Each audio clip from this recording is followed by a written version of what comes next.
welcome back to my YouTube channel. I'm super excited. I just want to say thank you so much to everyone who watched my last video, who liked and subscribed. Shout out to all my family members who came and told me how awesome it was and who also liked and subscribed. Thank you to everyone who reached out to me and said how much they liked my video. I really appreciate it so much. Today I'm going to talk about something a little more serious. I'm here to talk about my testimony. And for those of you who don't know what a testimony is, it's more something that God had brought you out of, something that He worked in your life. And basically, as a Christian, what a testimony is just to give God all the honor and glory and to show everybody, all the awesome things that God has done in your life. So just to start off, I grew up in a Christian home my entire life. I've been raised Christian. And I was always the type of person that I knew who God was and I knew what He could do for me, but I never had like a complete and total relationship with Him. Growing up, I knew like all the right things to say. I knew all the Bible verses. I knew, all the songs. I just, as a Christian, growing up like that, you know the right things. You know what He can do for you. You know who God is. So pretty much where like my whole testimony began in 8th grade. Well, leading up to that, I vividly remember when I was in 4th grade. I remember this story so well. Like I remember it was just yesterday. I remember I would always get so anxious and I'd always get worried for the next day, and I didn't understand why. When you're younger, you don't understand why you have these feelings or why you're thinking like this or, why things are happening like that. But I can remember when I was in 4th grade, I'd always be so worried and so anxious, and I had like an empty feeling inside of me, and I didn't know why. And I remember one day I just cried, and I don't even know why I was crying. It's just because I didn't understand what exactly was going on with me. And my dad, I remember he put me in his lap and he would say, "What's wrong, Mija? Like what's wrong? Why are you feeling like this?" And I didn't even know why I was feeling like this. Like I'm only in 4th grade. I didn't even know why I was feeling like that. But as years went on, I'd still have that feeling of like I had an empty feeling inside of me, always being worried and anxious, but it wouldn't progress. And it progressed the most when I was in 8th grade. And I remember one night, all of a sudden, I just woke up with an anxiety attack, and my heart was beating so fast. For those of you who don't know what anxiety attack is, it's like, for me, I was just sleeping, and all of a sudden I jolted up, woke up, and my heart was beating so fast, and I could feel it was like my body was hot and cold at the same time. Like I woke up sweating hot, and then as I was feeling my heart beating really fast, I felt like a coldness come all the way down on me, and I couldn't breathe. It was like I was gasping, and I was reaching for breath, and I couldn't get it. And I had no idea what was going on with me. I had no idea, what was happening with me. I've never heard anything of like anxiety or, a panic attack. I've never heard of any of that before. And now I know that's what I was experiencing. And I didn't know what was going on with me pretty much. And I remember too, like I wasn't myself. I wasn't eating as much, and I wasn't eating because I felt like I was so full with like a rock at the bottom of my stomach. I could feel it was right there. And I wasn't eating, and I couldn't sleep at night. I would literally lie awake looking at the ceiling, praying to God, please let this night go by fast. Let it go by fast so I can just wake up and deal with the next day. And I remember I would dread the night. I would dread going to sleep at night because I knew I was just going to lay awake there with my thoughts just circling around me. And I remember my dad, I love my dad so much. He's the one that always asks, what's wrong? And I remember we were sitting across the table, and he's like, "What's wrong?" He's like, "Tell me what's wrong so we can help you, so we can fix it." And I remember I just started crying, and I was like, "I don't even know what's wrong." I was like, "I don't know what's wrong with myself. How can I tell you what's wrong?" So after all that like happened and I wouldn't know what was wrong with me, my mom's like, "Let's go talk to grandma." My grandma, I love her so much, and she's such a strong woman of God. And I remember I told my grandma, I was like, "This is how I'm feeling." I was like, "I don't understand." I was like, "Why am I feeling like this? I don't know what to do." And she said, "You know what?"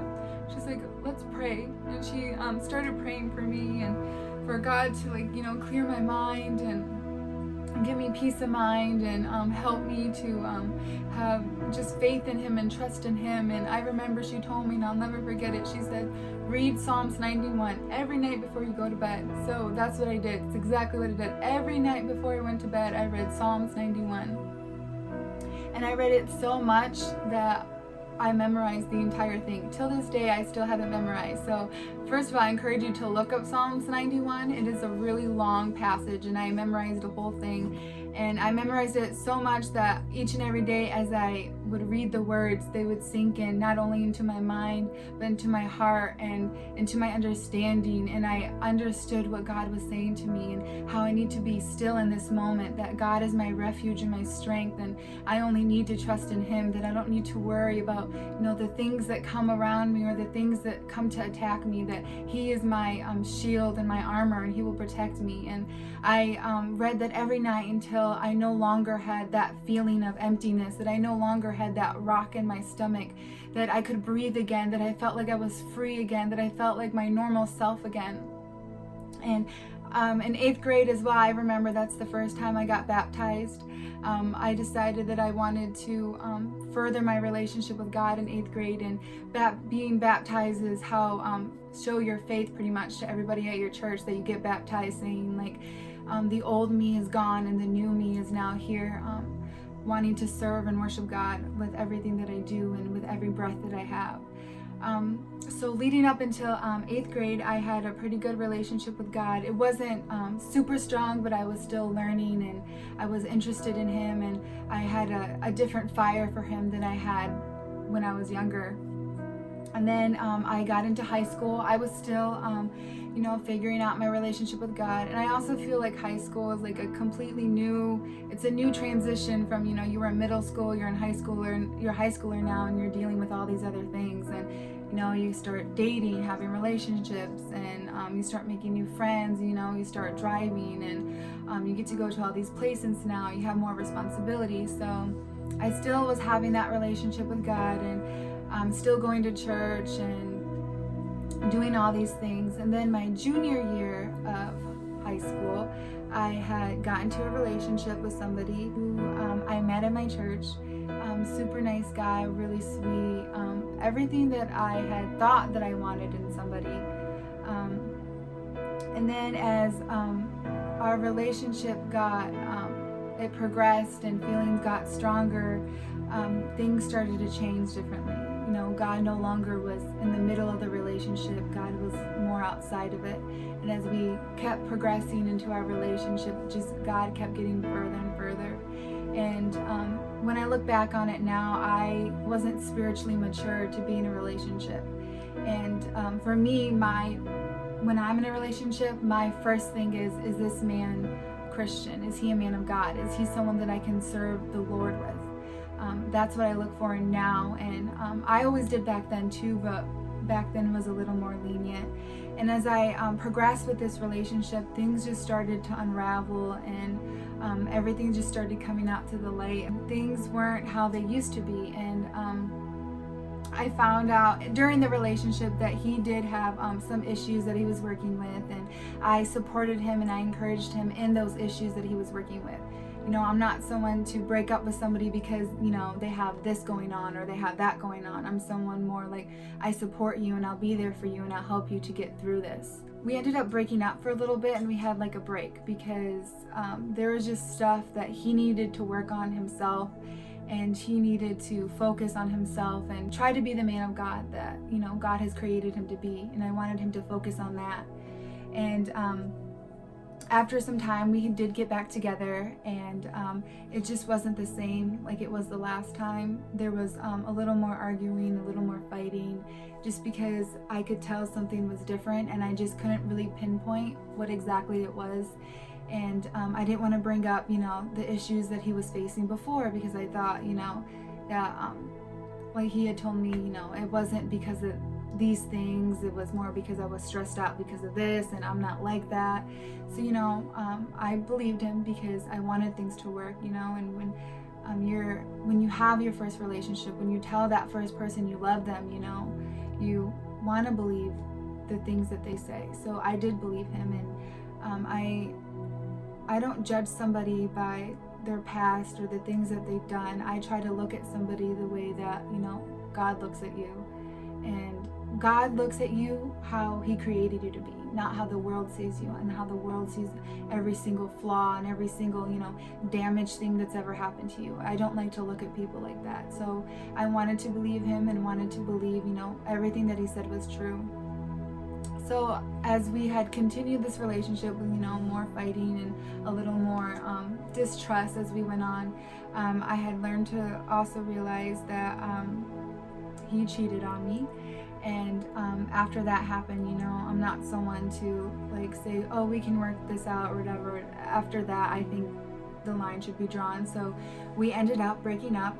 And after we broke up, there's just a lot of other things that came into the situation as well. And after the relationship, I started to work on myself more and try and find my relationship with God more, because after that, I had felt like I feel like I'm like all the other girls out there, like when they get cheated on or something, you feel like you're not good enough, or you feel like you weren't enough to help them, or you weren't enough to fix them, or you're just not enough. Whatever you had in you wasn't enough. And I had felt like that. And instead of me trying to find comfort in God, I started finding comfort in other things. I started talking to a whole bunch of other different guys, and I tried to find comfort in the things they would say to me. Their words, like how beautiful I was, or how much they wanted to get to know me. And I tried to find comfort in that, and it would last for a little bit, but then my same feeling of loneliness and not feeling good enough would come and creep back in. And I just wanted to stop feeling like that. I ended up dating this guy. He was actually a really great guy. After I had broken up with the one before, he was actually a really great guy, and he helped me tremendously just with my relationship with God. He was so knowledgeable in the Bible, and I was kind of envious of it, and I was like, why aren't I like that? Why don't I know as much as him? Or why don't I read my Bible as much as he does? So he encouraged me to get into my word more and to read the Bible, and to not necessarily have arguments with somebody, but to be able to defend my faith if I had to. I'm very blessed that at that time God had placed that person in my life to not only help me grow, but also help me to realize, I don't need to look for affirmation in somebody else and their words, that everything I need is right here in the Bible. And I'll never forget one day when I was reading my Bible, I was feeling really down and really lonely at the time. And I'll never forget, I was reading my Bible, and one of the verses that I read was, in his presence there is fullness of joy. I'll never forget it. It's forever engraved in my mind, because as soon as I read that, everything just clicked. Like everything that I was trying to find satisfaction in, everything I was trying to find affirmation in, everything that I was trying to fill my life to find peace and joy and comfort and happiness was all right there. In his presence there is fullness of joy, right there. And just in being in God's presence, being in his word, being in that secret place with him was everything that I ever needed. In him do I find comfort. In him do I find peace. In him do I find everything that I've been looking for and searching for. I just want to encourage you, if you're trying to look for something to fill that void in your life, or you're trying to look for something to make you feel happy again, or make you find that joy, I promise you will find it in him. I know that I said before that I grew up a Christian my entire life, and even though I grew up a Christian my entire life, it doesn't mean that I had a good relationship with God. One of the stigmas of being a Christian is that everybody thinks that because you're a Christian, your life is pretty much set, you have everything put together, that nothing ever bad could ever happen to you, when it's actually the complete opposite. If anything, it's even worse, like all the things that you have to deal with, and everything that's thrown at you in life. But I know now who I can go to when things are thrown at me, who I can go to when I feel down, who I can go to when all these thoughts are racing in my head, when I go through anxiety, when I go through any depression or anything that you may be going through, anything that I've ever gone through. I know who I can turn to. I know who gives me comfort and who's the one that gives me peace. I know who's the one that gives me strength and boldness through every single situation in my life. And I encourage you to seek after him and look for him, because I promise you he'll forever change your life. That's just something that I went through and that I wanted to share with you guys. Right now, I have never felt so much peace like I have now. I've never felt so much joy. And that's not saying that I don't still struggle, that I don't have, thoughts, that I don't still struggle with anxiety, and I do still struggle with those things. But I find comfort now in God. I don't go looking for it in somebody's compliments in me, and I don't go looking for it when I post a picture, and I don't go look for it in the comments that they say. I now go to God, and I know what He says to me, that He says that I am precious and that I am enough in Him. In Him I can find everything that I've ever been looking for, and He's the one who makes me whole. I also hate the whole thing, when you're dating somebody, when they say, oh, you found your missing piece, or you found the other half of you. Like, no, you were already a completely whole person to begin with. You were not made half of a person. You were not made missing a piece for another person to come and fill it in. You have always been whole. We're all just here, trying to find somebody who is going to help us be better people on this earth. I just want to say shout out to Greg. Shout out to Greg, who is the person that really helped me when I was going through a really rough patch in my life, and who encouraged me in God's word, and encouraged me to, strive after what God has for me. I'm so thankful for my family, my friends who've been there for me, for my best friend Vanessa, who always encouraged me, for my mom, who gives the most amazing advice, to my grandma, who has always been there for me, who's given me spiritual advice when I needed it, who always kept me grounded, and when my thoughts were, swaying me back and forth. I'm very thankful for all my grandma's prayers, that even when I myself didn't have enough faith, or I didn't have enough trust, her prayers completely helped me in everything that I was going through in my life.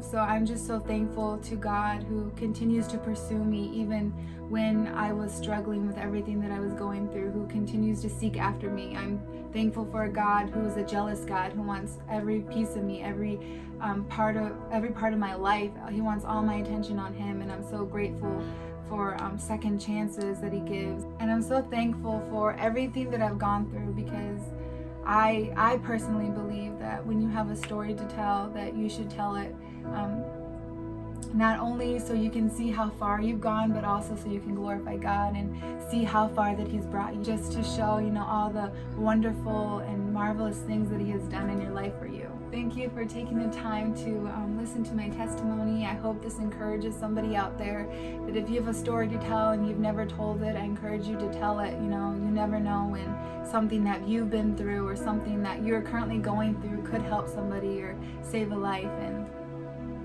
so I just encourage you guys to share that story, and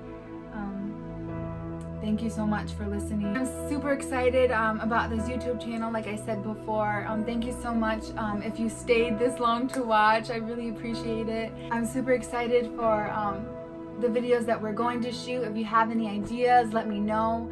Comment below, or even you can message me on my Instagram or my Twitter. And I hope you like and subscribe to this video, and tune in next week.